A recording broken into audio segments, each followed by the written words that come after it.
Shoaib, Jamai, we'll talk about what the lawmakers had said in Parliament in 1991. We will also talk about the 5-judge constitutional bench of the Supreme Court in the Ayodhya verdict on the Places of Worship Act in just a moment.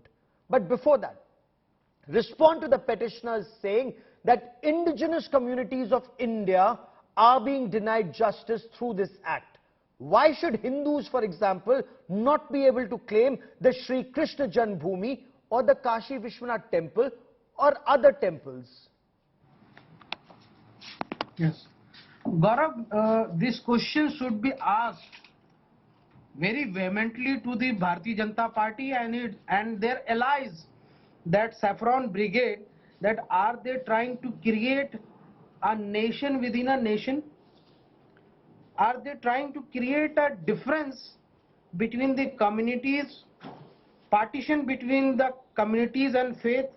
Are they trying to dislodge the very ethos of the Constitution? Are they trying... What is the ethos of the Constitution? That Hindus should not have their rights? Is that what you're saying?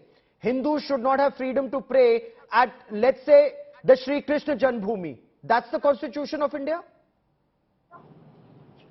So as a journalist, as a very senior journalist, do you think that Indian Constitution prohibits Hindus to practice and profess their faith? Is that the Article 25 not given the guarantee to all the religion to practice and profess their faith? You're very cleverly trying to skirt the issue that I've asked you, sir. But let me take that question to Ashwini Dubey. The Parliament decided in 1991, Advocate Dubey, so did the Supreme Court in the Ayodhya verdict.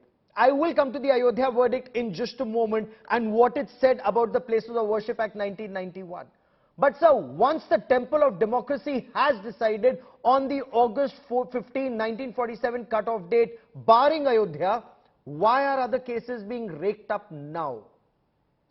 Thank you, Gaurav bhai. Gaurav bhai, let me tell you very clearly that the notice was issued in 2020 in Ashwini Upadhyay's petition. So the subsequent petitions which are coming were filed later. Now, the right to judicial remedy is a fundamental right given by the Constitution. The centre, by making the Places of Worship Act without resolution of the disputes through process of law, abated the suit or proceedings which is per se unconstitutional and beyond the law-making power, for the reason that the provisions of Places of Worship Act cannot be implemented with retrospective effect. My argument number one. My argument number two. The act is void and unconstitutional for many reasons, as it offends the right of Hindu, Jains, Buddhists, Sikhs to pray, profess, practice, propagate religion, which is soul of the Constitution, Article 25. No, but that's the question. That's the question that Shoaib Jamai is asking. How does this act stop Hindus, for example, professing their religion?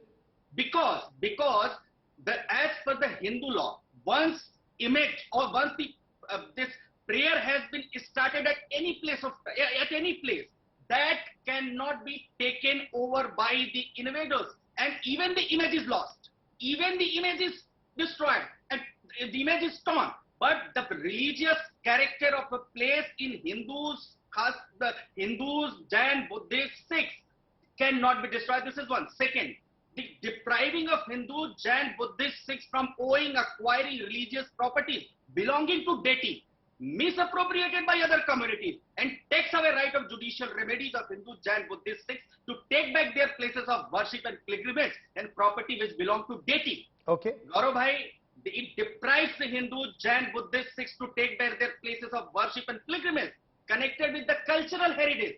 Article 29. Okay. It restricts Hindu, Jain, Buddhist, Sikhs to restore the possession of the places of worship and pilgrimage.